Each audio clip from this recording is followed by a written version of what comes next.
Good morning. It is Monday, guys. It is the last day of the year, right? Yeah, 30 days have September, April, June, and November. All the rest have 31, except February.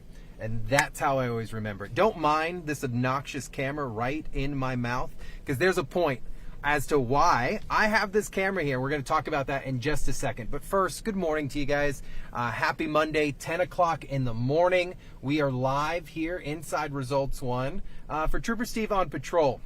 And I wanted to talk about, every now and then we want to throw basics in there, talk about some of the basics that is traffic safety, that are the rules of the road. And that's why we do what we do, is to always reiterate some of the common practices, but we also like to talk about how safety and driving practices have evolved. Let's be real.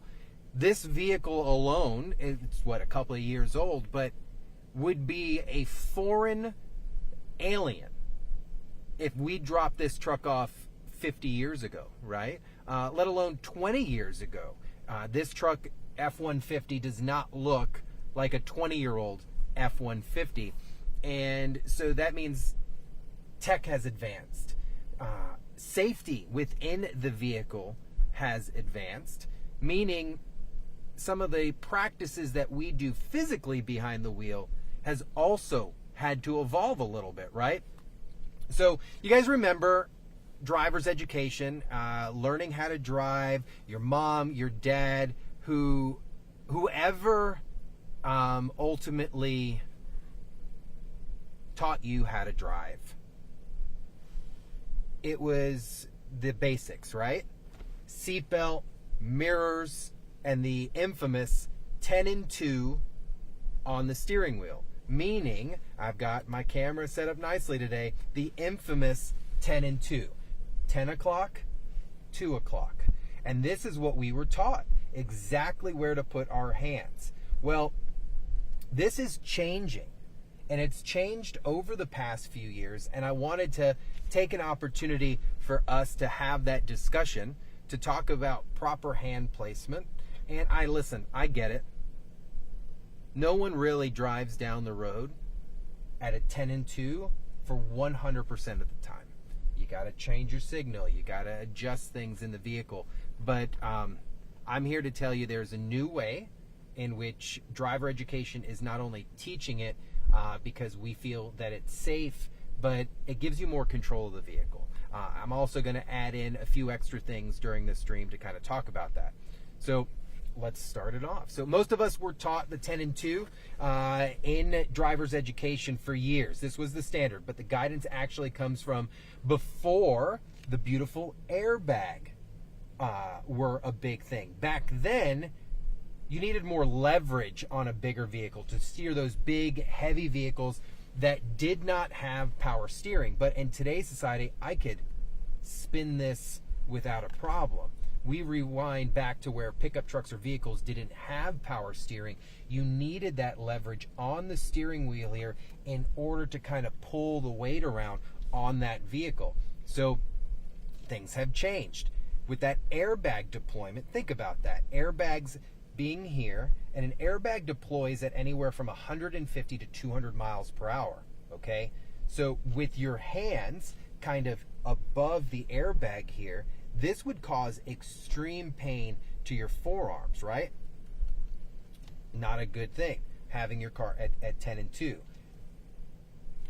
So safety experts or even driver's ed programs switched to a new recommendation, all right? And the goal ultimately is to keep your arms lower so that they're out of the way of the airbag, okay? So we are now switching to the 9 and 3.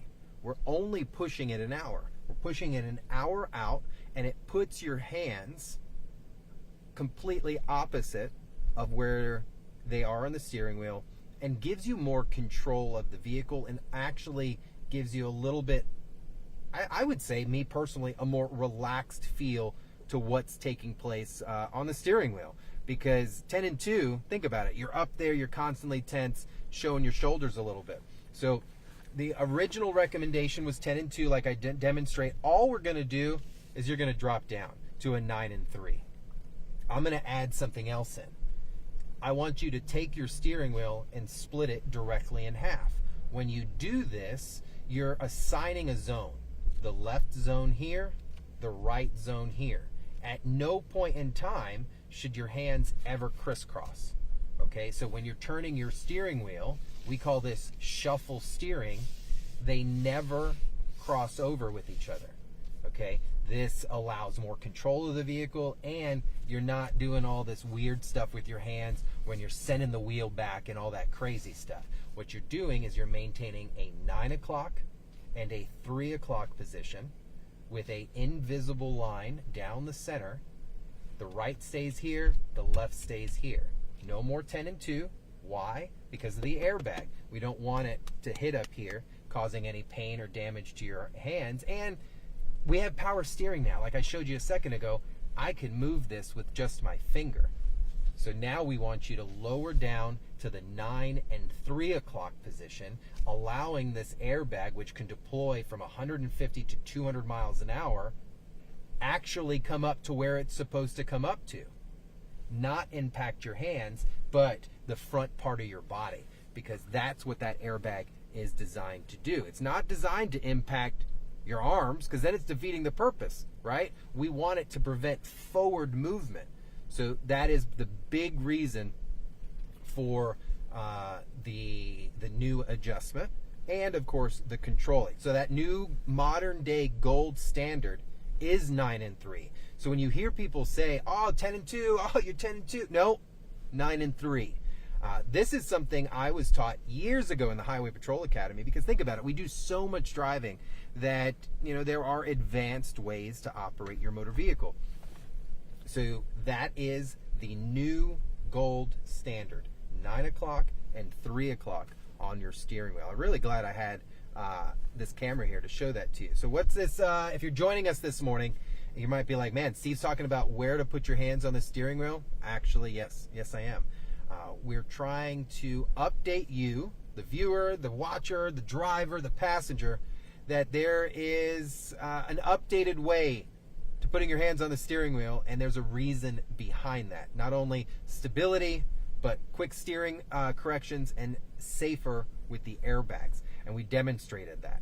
So over here, 10 o'clock and 2 o'clock is probably the way that you were taught how to drive, or your parents, or that driver's ed class. But now what we're asking you is, let's back up the time a little bit. So from 10 and 2, we're going to 9 and 3.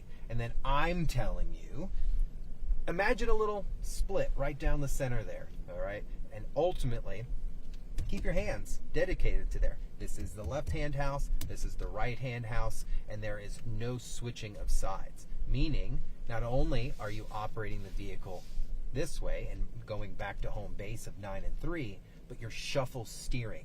Meaning when you're driving and you're making that left turn, you're maintaining the left and right side with your hands. At no point in time are you crossing over to the other designated area. This allows stability of the car, this allows you to maintain control, and your upper body, guys, think about that. I was a professional motorcycle rider with the Highway Patrol. I call it professional because it was way hard for 3 years. And they teach us things all the time to relax the body, because you get so tense on the steering column all the time. Same thing when driving. That's why people who drive all the time, I give it to you, because it is not only mentally exhausting, but physically you don't realize the constant tension that you're placing on your body, just thinking about things all the time. So also, some experts out there teach the 8 o'clock and the 4 o'clock. This is for like long drives, for drivers with shoulder issues. It kind of reduces the fatigue a little bit. Justin Warmoth and I were talking about it this morning, that when you're on the highway for a long time, you know, kind of just relaxing here and maintaining that control is really good. But when you're out and about in a quick drive and you're in that active, quick changing directional traffic, you just want to be up here. But I could totally understand if you're down here cruising on the highway a little bit, taking it easy, that this is a good place to maintain control of your car. So, bad habits, right? We've all have them. Let's try to get rid of them. Be aware of them. Bad habits, right? Let's be honest, we all do it all the time. One hand on top of the wheel. Okay? Not the best way to properly maneuver your vehicle. This is not safe. I see it all the time. If I'm going to do a one hand, I'm down here, but I'm never up top. I'm always on the bottom, just because it gives me more control. All right? Palm steering. This. I don't know who does this, but I've seen it. I've never seen the big problem, it being a kind of pandemic when it comes to traffic. And then leaning back with one hand on the bottom. So basically, a reclined seat and back here, not only are you having a visibility issue, but you're having a control issue. All right. So simple fix 9 and 3 is where we want to go the next time that you're out in the vehicle. Little changes like this will save lives, guys. Why? Because you're maintaining control of the vehicle. Like, let me know in the comment section where you learned. Did you learn 10 and 2? Did you learn 10? Did you learn just drive however you want, kind of thing?